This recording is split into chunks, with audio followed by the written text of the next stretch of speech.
Olá, queridos, eu sou o pastor André Luiz e eu quero começar dizendo: hoje é o dia da sua vitória. Creia nas promessas de um Deus que te ama. Queridos, estamos em Isaías 54 e Deus, com certeza, não deixará de falar conosco nesta manhã. Então eu te convido a ficar conosco até o final, a dar o teu like e também compartilhar esta mensagem para que outras vidas também possam ser abençoados pela palavra de Deus. Olha, se você ainda não é inscrito neste canal, eu quero te convidar, não perca mais tempo, inscreva-se nesse canal, ative o sininho para que você possa ser notificado a cada manhã quando colocarmos aqui uma nova mensagem.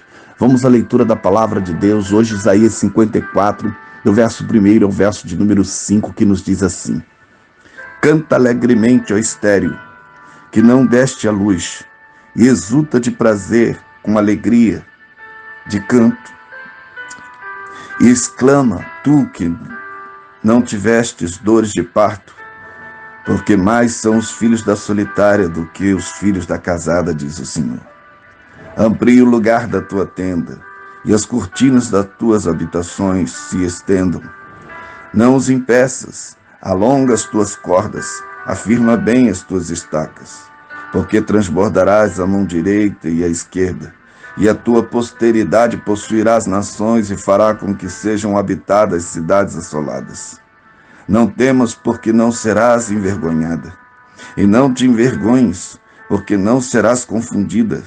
Antes esquecerás da vergonha da tua mocidade, e não te lembrarás mais do opróbrio da tua viuvez.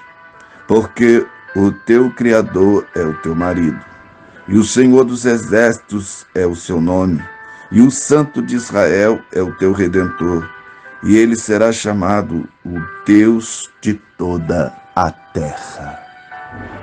Glória a Deus. Meus queridos, Isaías 54. O Senhor se compadece do seu povo, e por isso Jerusalém será reconstruída, habitada e novamente protegida. Deus os estava moldando para receber as realidades espirituais próprias de uma nova dispensação. A justiça é a característica deste novo reino, o reino do Messias. A linguagem em Isaías 54 é simplesmente linda. Deus é o nosso Criador, Redentor, marido e professor. Mas a linguagem predominante de Deus é que de Deus como marido. Veja a riqueza do versículo 5, por exemplo. Pois o seu Criador é o seu marido. Ele não é qualquer um. Ele é o Criador do universo. Ele é aquele que lhe formou e lhe criou. Este é o seu marido, diz a palavra de Deus. Em Isaías 54, o Israel convertido é comparado a uma esposa rejeitada devido à sua infidelidade, mas agora perdoada e levada para casa novamente. Os gentios convertidos são apresentados como uma nova descendência da esposa, há muito abandonada, mas agora restaurada. A excelência da igreja hebraica como mãe da cristandade é o ideal, ou a ideia principal. Então preste bem atenção. A conversão dos gentios é mencionada como parte da sua fidelidade e também deveria produzir a eles felicidade. Pois o texto diz, canta alegremente, ó estéril. A igreja judaica, outrora abandonada por Deus por um pouco de tempo e, portanto, destituída dos filhos espirituais, grita de prazer, com alegria e canto. Ela diz, mais são os filhos da solitária, ou seja, os gentios adotados por graça especial da igreja original. Aleluia. Dos filhos da casada. Veja, muito mais seriam agora os filhos que elas teriam do que quando eram casadas. quando Israel ainda era uma mulher casada. Isso quer dizer antes do exílio babilônico, antes de Deus a repudiar por um tempo.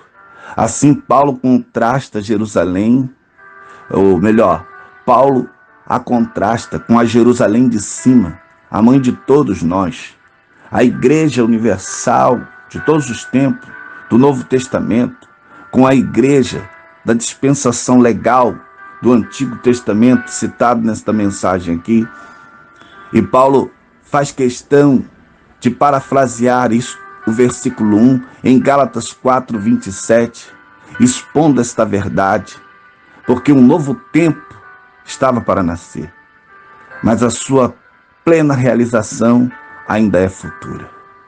Veja o verso de número 2, diz: aumenta o espaço da tua tenda e as cortinas das tuas habitações sejam estendidas e não em peças, alonga as tuas cordas e fixa bem as tuas estacas, aumenta o espaço da tua tenda, tantos serão os teus filhos, que as fronteiras terão de ser alargadas. Ele diz: as cortinas das tuas habitações sejam estendidas. Ele quer dizer o pano que cobre a tenda. Não os impeça. Ele está dizendo: não fique ressentida, mas ofereça abundantemente os meios para o alargamento da igreja. Alonga as tuas cordas e fixa bem as tuas estacas.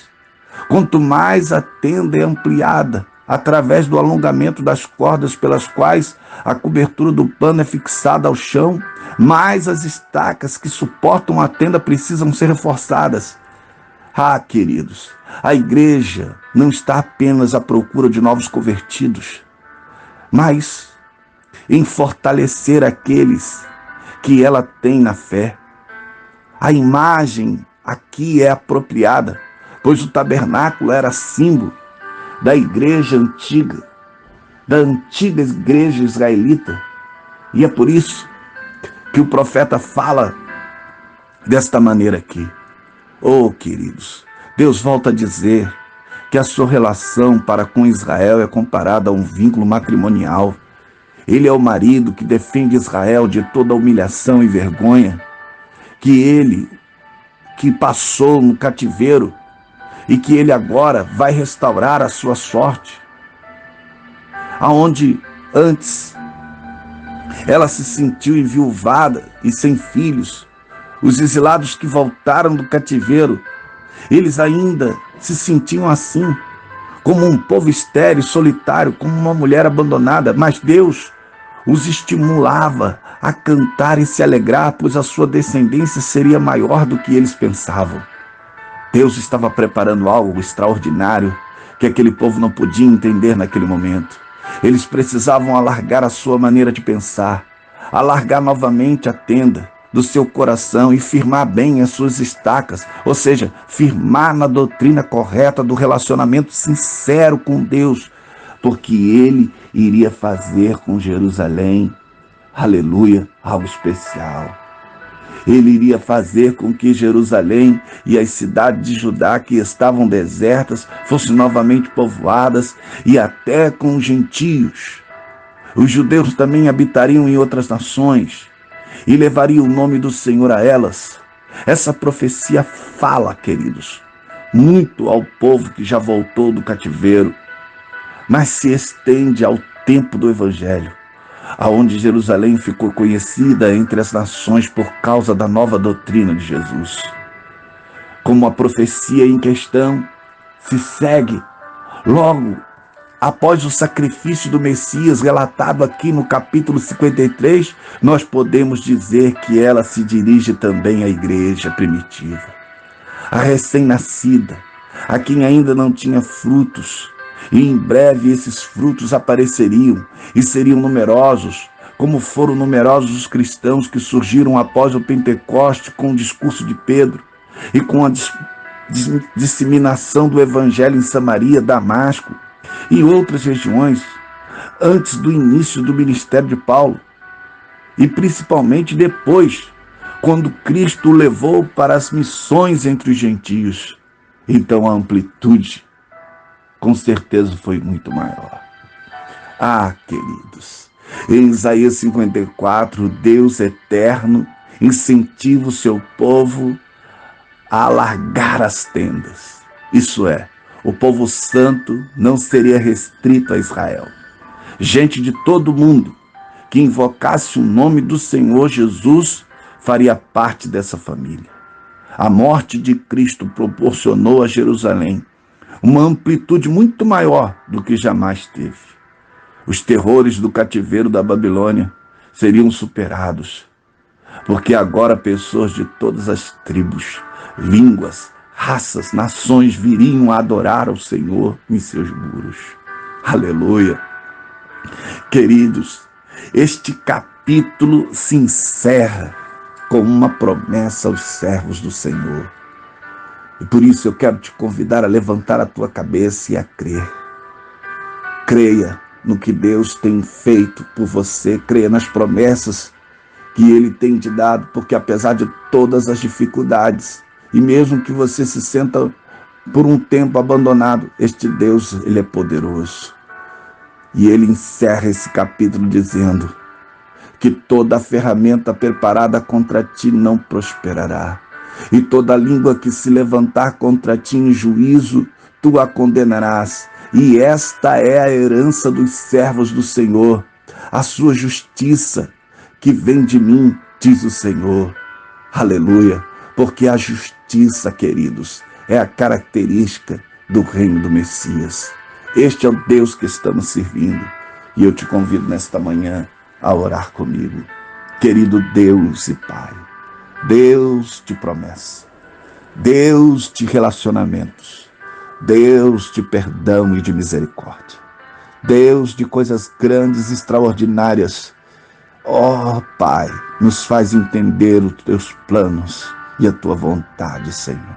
E não nos deixe desanimar por causa dos infortúnios da caminhada, mas que possamos entender, Senhor, que tu nos chama para nós alargarmos a nossa tenda, fixar as nossas estacas e acreditar, Senhor, que a tua mão estará conosco e que nenhuma ferramenta preparada contra nós prosperará, e que nenhuma língua que se levantar contra nós, Senhor, ó Deus querido, terá êxito, porque a condenaremos em juízo, porque esta é a herança dos servos do Senhor, a tua justiça, Senhor.